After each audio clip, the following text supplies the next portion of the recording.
To fit the hip guide to the RAZ chair, you will need a 5mm Allen key. Take the assembly and align it with the shower chair frame.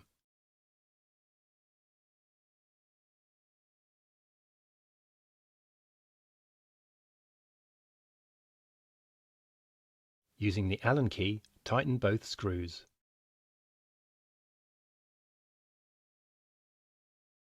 Take the hip guide and slide into place at the appropriate height.